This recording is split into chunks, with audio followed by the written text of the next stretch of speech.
25절부터 5장 14절까지 보겠습니다. 에베소서 4장 25절부터 5장 14절입니다. 그런즉 거짓을 버리고 각각 그 이웃과 더불어 참된 것을 말하라. 이는 우리가 서로 지체가 되리라. 분을 내어도 죄를 짓지 말며 해가 지도록 분을 품지 말고 마귀에게 틈을 주지 말라.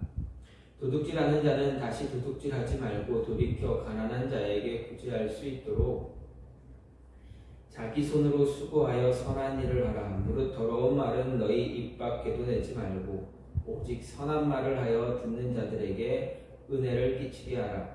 하나님의 성령을 근심하게 하지 말라. 그 안에서 너희가 구원의 날까지 인치심을 받았느니라. 너희는 모든 악독과 노함과 분냄과 떠드는 것과 비방하는 것을 모든 악의와 함께 버리고 서로 친절하게 하며 불쌍히 여기며 서로 용서하기를 하나님이 그리스도 안에서 너희를 용서하신 것 같이 하라. 그러므로 사랑을 받는 자녀와 같이 너희는 하나님을 본받는 자가 되고 그리스도께서 너희를 사랑하신 것 같이 너희도 사랑 가운데서 행하라. 그는 우리를 위하여 자신을 버리사 향기로운 제물과 희생제물로 하나님께 드리셨느니라. 음행과 온갖 더러운 것과 탐욕은 너희 중에서 그 이름조차도 부르지 말라. 이는 성도에게 마땅한 바니라. 누추함과 어리석은 말이나 희롱의 말이 마땅치 아니하니 오히려 감사하는 말을 하라. 너희도 정녕 이것을 알거니와 음행하는 자나 더러운 자나 탐하는 자 곧 우상 숭배자는 다 그리스도와 하나님의 나라에서 기업을 얻지 못하리니 누구든지 헛된 말로 너희를 속이지 못하게 하라. 이로 말미암아 하나님의 진노가 불순종의 아들들에게 임하나니 그러므로 그들과 함께하는 자가 되지 말라. 너희가 전에는 어둠이더니 이제는 주 안에서 빛이라. 빛의 자녀들처럼 행하라. 빛의 열매는 모든 착함과 의로움과 진실함에 있느니라. 주를 기쁘시게 할 것이 무엇인가 시험하여 보라. 너희는 열매 없는 어둠의 일에 참여하지 말고 도리어 책망하라. 그들이 은밀히 행하는 것들은 말하기도 부끄러운 것들이라. 그러나 책망을 받는 모든 것은 빛으로 말미암아 드러나나니 드러나는 것마다 빛이니라. 그러므로 이르시기를 잠자는 자여 깨어서 죽은 자들 가운데서 일어나라. 그리스도께서 너희에게 비추시리라 하셨느니라. 아멘. 오늘 말씀 에베소서 4장 25절부터 5장 14절 말씀입니다. 기독교 고전 가운데 책 가운데 고전 굉장히 오래된 책입니다. 그리고 또 베스트셀러이고 사람들이 참 많이 읽은 책입니다. 대부분의 사람들, 많은 그리스도인들이 또 가지고 있는 책 가운데 하나이기도 하고 특히 신학을 공부하는 사람들에게 거의 필수적으로 갖고 있는 책 가운데 책이기도 한 책이 있습니다. 바로 그리스도를 본받아라는 책입니다. 토마스 아켄퍼스가 쓴 이 책은 정말 기독교의 고전 가운데 하나입니다. 이 책의 내용을 보게 되면 이 책은 크게 4권으로 구성이 되어 있습니다. 첫 번째는 영적인 삶을 위한 권면이고, 두 번째는 내적인 삶에 관해서, 세 번째는 내적인 위안에 관해서, 네 번째는 성찬에 관한 그런 권면을 다루고 있는 그러한 책입니다. 이 책은 이렇게 크게 4챕터로 나누어져 있지만 그 안에 114개의 짤막한 글들이 소개되고 있는 책입니다.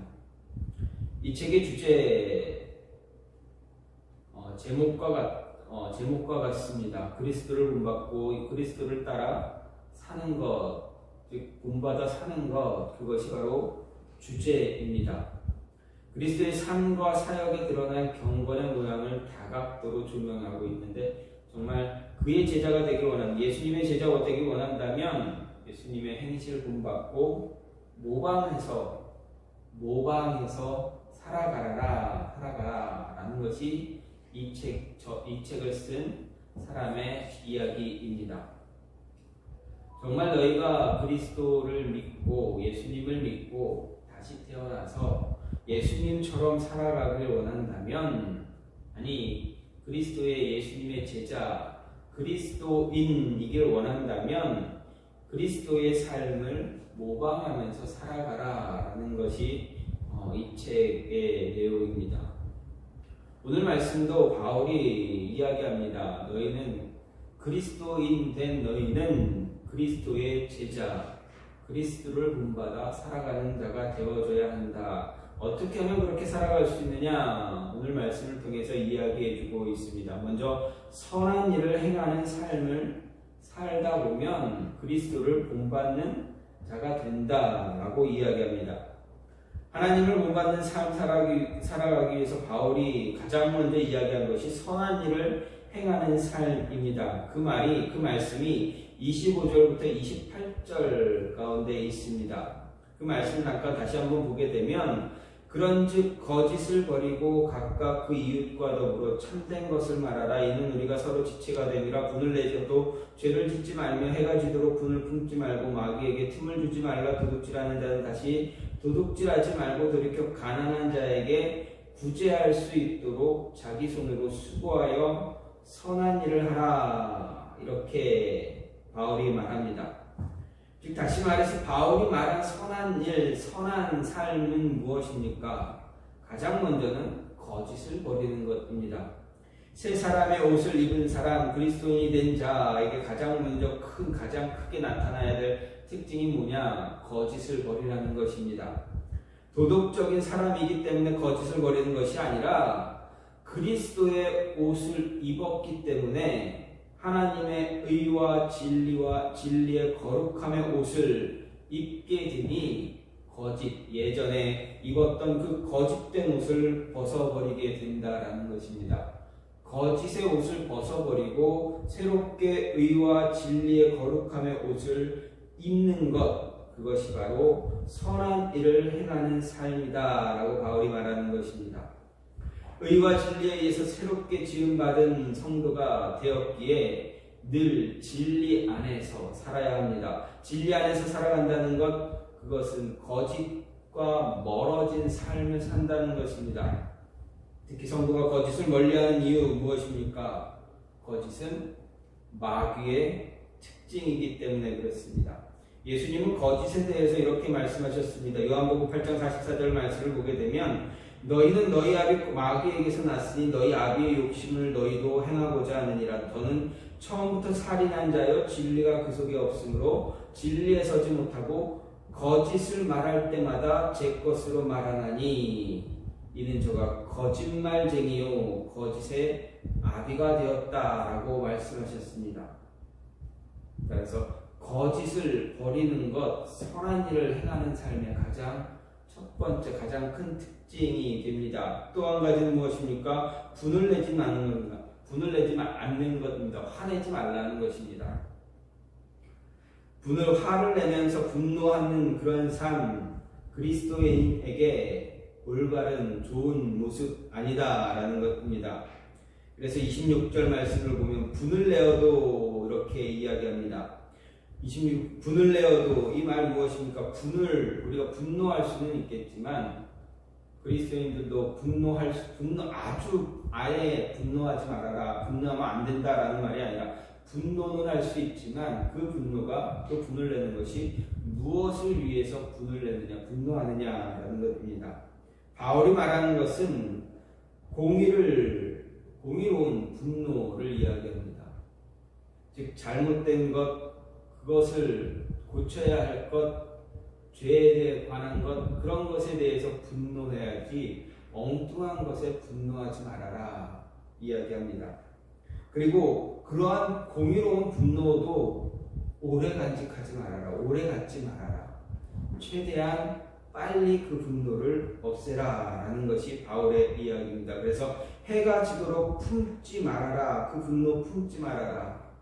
공의로운 분노였지만 공의로운 분노이지만 해가 지도록 그 분노를 품게 되면 어떻게 됩니까? 마귀에게 틈을 주게 됩니다.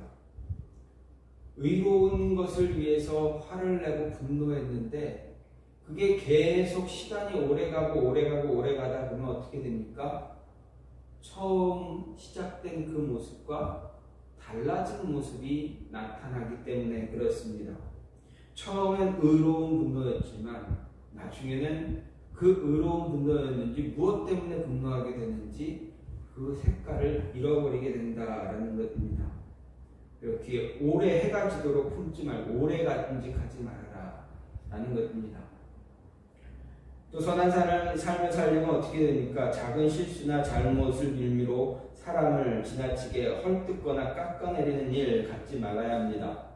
혹시라도 우리가 어려운 분노를 낸다 하더라도 개인과 교회에 유익함을 주는 것까지임을 잊지 말라는 것입니다. 마지막으로 선한 일을 행하는 삶에 대해서 바울은 도둑질하지 말라 이야기합니다. 즉 내 것이 아닌 것을 탐내는 그런 모습 갖지 말라. 탐을 내는 것, 내 것이 아닌데 내가 갖고 싶다라는 그 마음을 더 크게 갖는 것, 그것은 탐심을 일으키고 탐욕을 부르게 되어서 끝내는 죄의 구렁텅이로 빠뜨리고 만다 이야기하고 있습니다.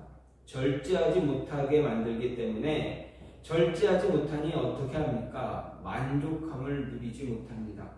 하나님이 주신 은혜, 또 여기저기서 어떻게 받은 은혜들, 많은 축복들 그런 게 있지만 어떻게 됩니까? 탐심과 탐욕, 내 것이 아닌 것에 더 갖고 싶은 그런 마음이 계속 커지다 보면 어떻게 됩니까? 만족을 잃어버리게 됩니다. 주시는 은혜를 만족하지 못하게 됩니다. 그러다 보면 선한 일을 행하는 삶을 살 수가 없게 됩니다. 그리스도를 본받아서 살아가길 원한다면 선한 일, 선한 삶을 살아야 합니다. 거짓을 버리고 도둑질하지 말고 분내지 말고 그리고 작은 실수로 인해서 누군가를 질타하는 책망하는 그런 일에 적극적으로 하지 말아라라는 것입니다. 또 다른 것은 하나님을 근심하게 하는 삶 살지 않아야 한다 바울은 말합니다. 성령을 근심하지 않게 살아가려면 구원의 날까지 모든 악한 것, 노함, 떠드는 것, 비방하는 것 이런 것 다 버려야 한다 말합니다. 그리고 서로 친절하게 불쌍히 여기며 서로 용서하는 그런 삶을 살라라는 것입니다. 하나님을 본받는 삶을 살기를 원한다면 하나님을 근심하게 해서는 안 됩니다. 그래서 30절에서 바울은 말하기를 하나님의 성령을 근심하게 하지 말라. 그 안에서 너희가 구원의 날까지 인치심을 받았느니라 이렇게 말합니다. 하나님을 근심하게 하는 삶, 바로 마귀가 틈을 탈 수 있는 그런 기회를 주는 삶입니다. 마귀에게 틈을 타도록 하는 삶이 바로 해가 지도록 군을 품고 사는 것이고 도둑질하며 더러운 말하며 살아가는 그런 모습입니다. 하나님을 본받는 삶을 살기 원한다면 이런 것으로부터 멀어져야 됩니다. 그래야 하나님으로 하여금 근심하지 않게 하는 삶을 살 수 있다 이야기하는 것입니다. 하나님을 근심하게 하고 슬프게 하는 일이 무엇입니까? 바로 성령을 거스리는 삶입니다. 바울이 성령을 해방하는 삶이고 성령을 소멸시키는 그러한 삶입니다. 자녀가 부모의 훈계나 지시에 대해 제대로 따르지 않거나 기뻐하지 않는 경우 부모의 마음에 근심이 생기는 것처럼 하나님 말씀에 불순종할 때 하나님도 근심하고 계신다라는 것입니다. 하나님 말씀 따르지 않고 내 마음대로 살아가고 내가 생각하는 모든 것이 바로 성령을 하나님을 근심하게 하는 그러한 행동이 되어버립니다.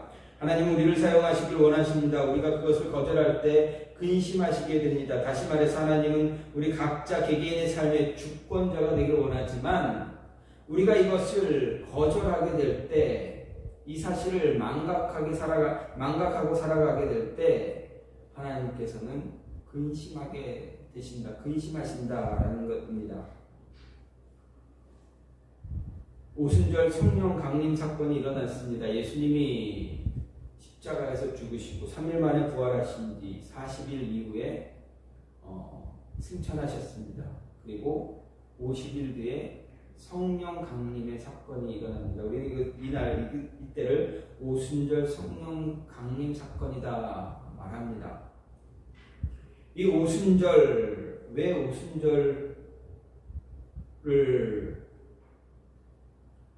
오순절이 우리에게 주는 의미가 무엇입니까? 오순절, 성령 강림의 사건이 우리에게 주는 의미가 무엇입니까? 성령이 너희에게 임하면, 성령이 우리에게 임하게 되면 성령이 우리의 삶을 주관하게 될 것이다 라는 겁니다. 내가 예수 그리스도를 받아들임으로 인해서 여러분이 예수 그리스도를 구주로 영접함으로 인해서 예수 그리스도께서, 성령께서 여러분의 삶의 주권자, 주인이 되신다라는 것입니다. 예수님이 나의 구주입니다 라는 이 말 한마디가 예수님이 나의 주인입니다. 내 삶의 주인입니다. 내 육신의 주인입니다. 내 영혼의 주인이 되십니다 라는 것을 고백하는 것입니다. 그렇기 때문에 성령 강림 사건은 한 사람 한 사람의 삶을 주관하고 간섭하시는 분이 누구냐? 바로 성령님이다라는 것을 고백하는 것입니다. 그런데 우리는 어떻습니까? 예수님을 영접하고 예수님을 구주라, 나의 주인이라 고백하면서도 때에 따라서 내 인생 내 것입니다, 간섭하지 마세요 라고 할 때가 있다라는 것입니다. 내 마음대로 살고 싶을 때가 많습니다. 아니 그렇게 살아가고 있습니다. 예수님을 영접했음에도 불구하고 과거에 행했던 그 모습들이 계속 나타나거나 내 생각, 내 주장이 너무 강하게 나타나게 되면 그것이 다 예수님, 내 인생 내가 주인입니다 라는 것과 마찬가지다라는 것입니다. 철저하게 하나님의 뜻이 무엇인가를 바라보고 지금 나에게 무엇을 이야기하시고 무엇을 원하시는가, 무엇을 요구하고 계시는가를 늘 고민하면서 살아가야 한다는 것입니다. 바울은 분명하게 누구든지 그리스도의 영이 없으면 그리스도의 사람이 아니다라고 로마서를 통해서 말했습니다. 그리스도의 영이 우리 안에서 우리 삶 속에서 살아 역사하고 다스리고 간섭하심이 나타나야 한다라는 것을 이야기한 것입니다.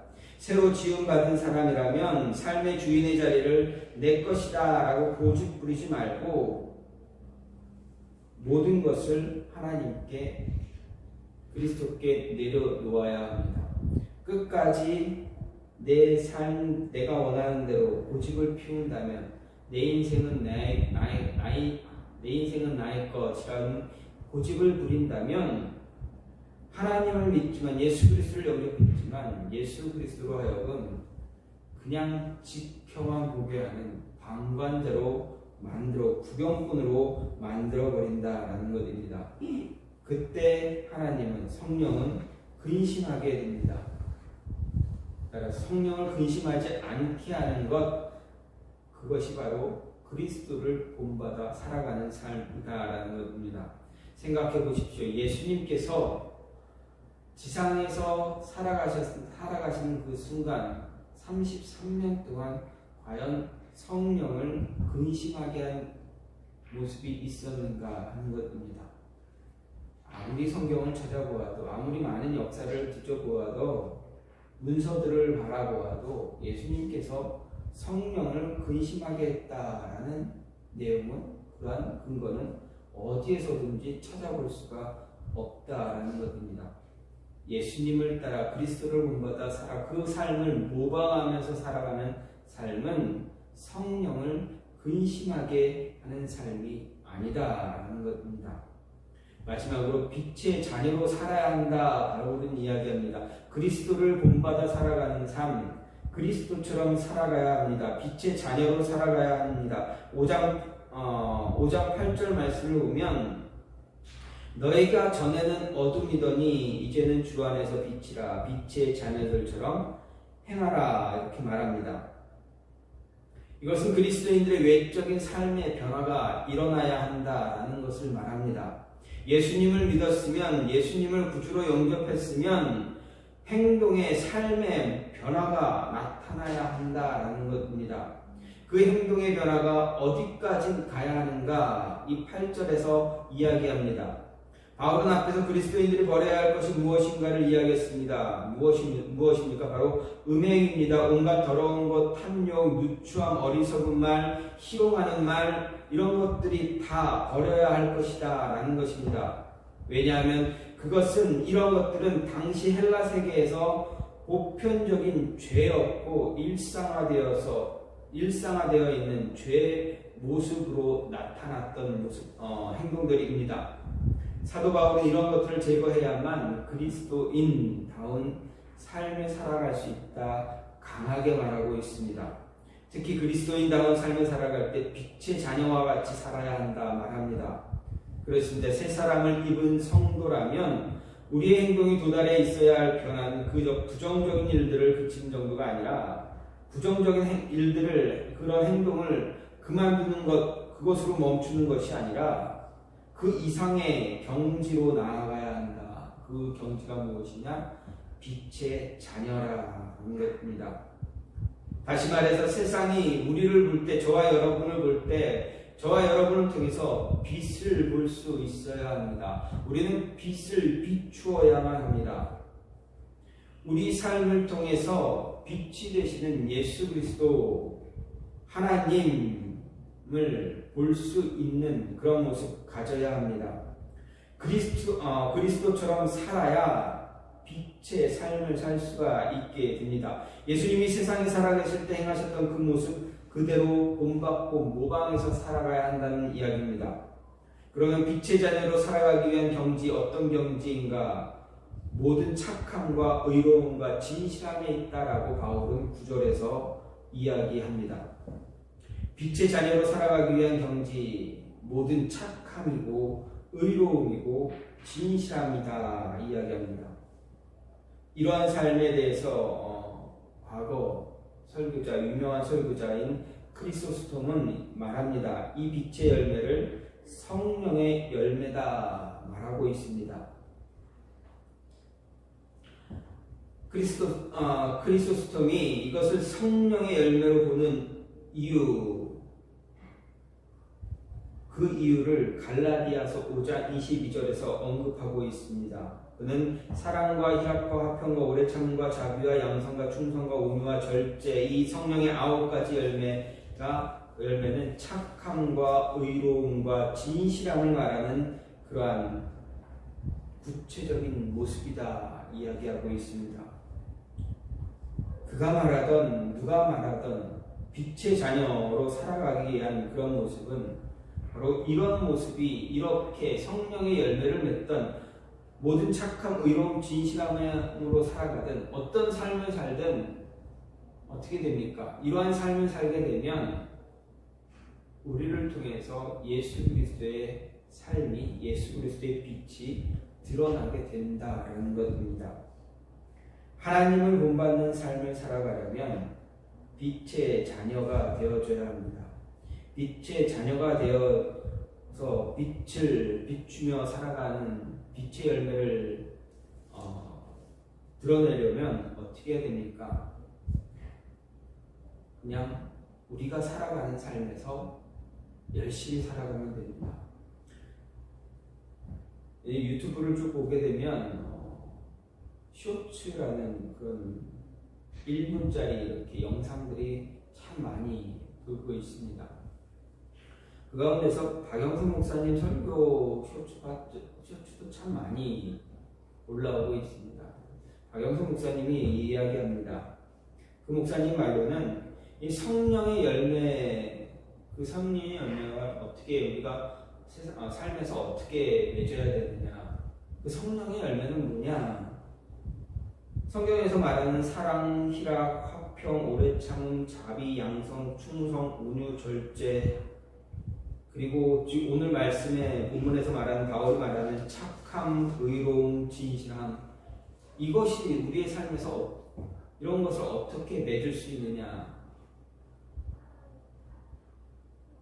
이것을 맺을 수 있는 이렇게 이것을 맺기 위해서 어떻게 살아가야 되느냐라고 말씀하실 때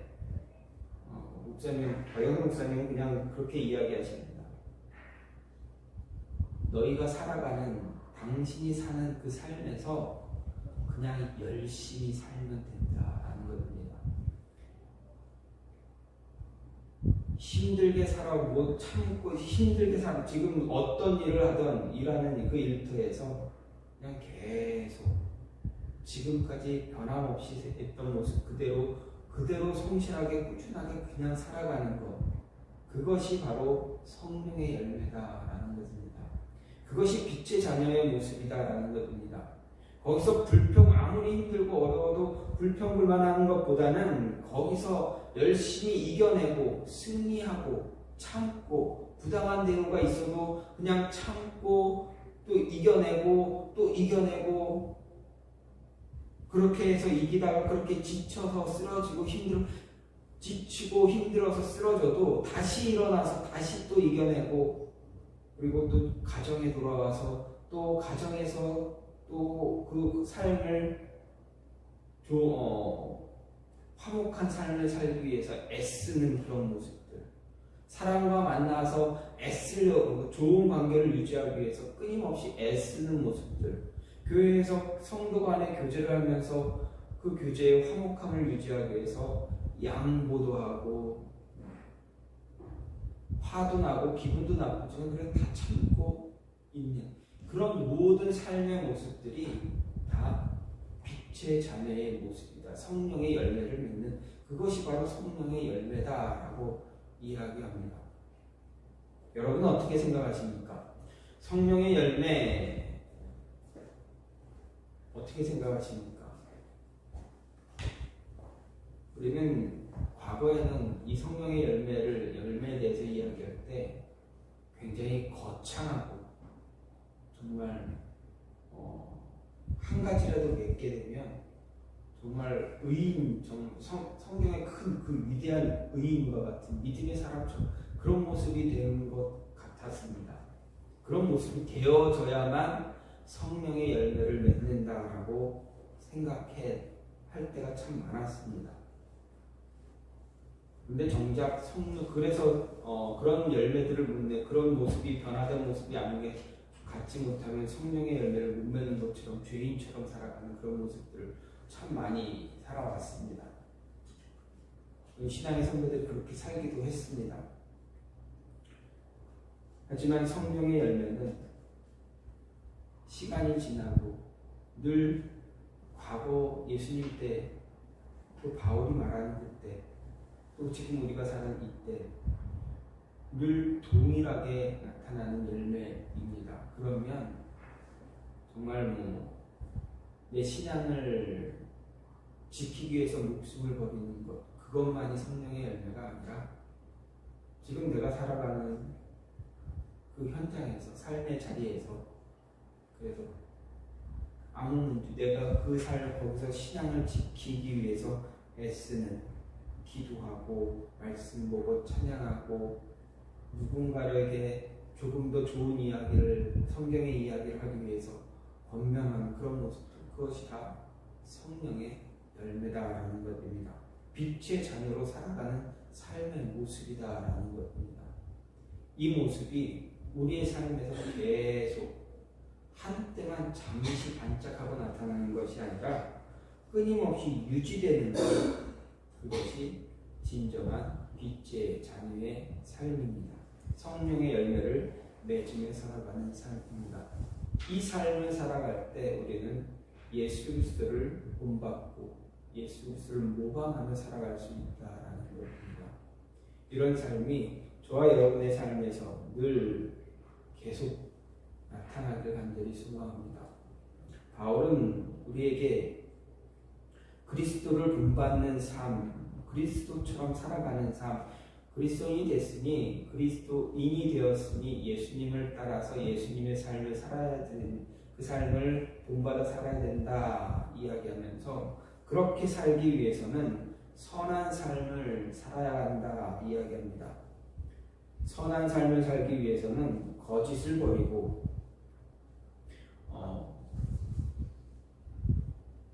거짓을 버리고 분을 분내지 말고 작은 실수나 빌미를 통해서 사람을 깎아내리는 것, 그리고 도둑질하는 그런 모습 갖지 않는 삶이다 말합니다. 그리고 하나님 성령을 근신하게 하는 삶이 아니다. 그런 삶 살지 말고 빛의 자녀처럼 너희가 삶에서 끊임없이 승리해 나가는, 아주 작은 것이라도 승리해 나가는 삶, 그 삶이 한순간만 나타나는 것이 아니라 끊임없이 매일매일 반복해서 나타나는 삶이다. 그것이 바로 그리스도를 본받아 살아가는 삶이다라는 것입니다. 이 삶이 저와 여러분 안에서, 저와 여러분의 가정 안에서 늘 반복적으로 나타나는 삶이 되어져서 우리를 바라보는 모든 영혼들에게, 모든 사람들에게 그리스도의 빛을 비출 수 있는 모습이 있기를, 그런 삶을 살 수 있기를 간절히 소망합니다. 이 시간 같이 기도하기 원합니다. 하나님,